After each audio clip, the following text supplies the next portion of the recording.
100% job గ్యారంటీతో ISTTM business school admissions open.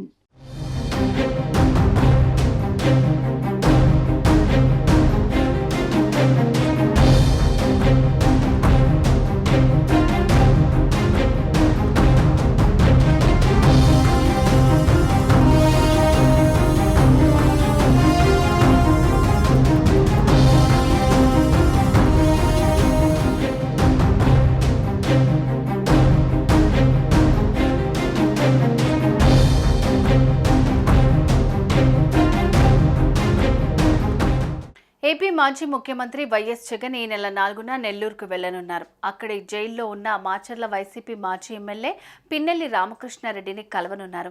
ఎన్నికల సమయంలో ఈవీఎం ధ్వంసం కేసుతో పాటు మరో 3 కేసుల్లో పిన్నెల్లి అరెస్ట్ అయ్యారు. హైకోర్టు ఆదేశాలతో పిన్నెల్లిని అరెస్ట్ చేశారు పోలీసులు. దీంతో జైల్లో ఉన్న పిన్నెల్లితో జగన్ ములాఖత్ కానున్నారు.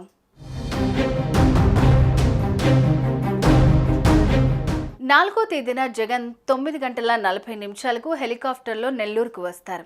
అక్కడి నుంచి రోడ్డు మార్గం ద్వారా చెముడుగుంటలో ఉన్న జిల్లా సెంట్రల్ జైలుకి వెళ్తారు. పోలింగ్ రోజు ఈవీఎంని ధ్వంసం చేసిన కేసులో వైసీపీ మాజీ ఎమ్మెల్యే పిన్నెల్లి రామకృష్ణారెడ్డిని పోలీసులు అరెస్ట్ చేశారు. కోర్టు రిమాండ్ విధించడంతో ఆయన్ను నెల్లూరు జిల్లా సెంట్రల్ జైలుకి తరలించారు. ఆయన్ను పరామర్శించేందుకు జగన్ ఇప్పుడు నెల్లూరుకు వస్తుండటంతో స్థానిక నేతలు జగన్ పర్యటనకు ఏర్పాట్లు చేస్తున్నారు.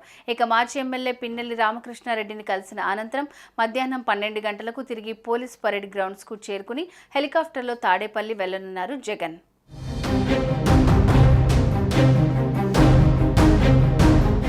మే 13న జరిగిన ఎన్నికల్లో పాల్వాయి గేటు పోలింగ్ కేంద్రంలో పిన్నెల్లి రామకృష్ణారెడ్డి ఈవీఎంను ధ్వంసం చేశారు. అడ్డుకునే ప్రయత్నం చేసిన టీడీపీ ఏజెంట్ నంబూరి శేషగిరిరావును బెదిరించారు. తర్వాత ఆయన అనుచరులు శేషగిరిరావుపై దాడికి పాల్పడ్డారు. అక్కడే ప్రశ్నించబోయిన మరో మహిళపై పిన్నెల్లి దుర్భాషలాడారు.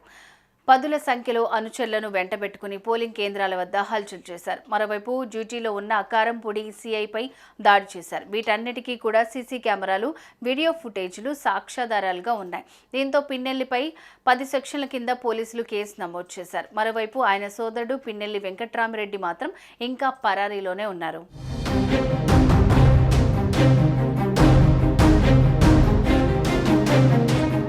సుమన్ టీవీలో మీ పర్సనల్ అండ్ బిజినెస్ ప్రమోషన్స్ కోసం కింది నెంబర్కి కాంటాక్ట్ చేయండి.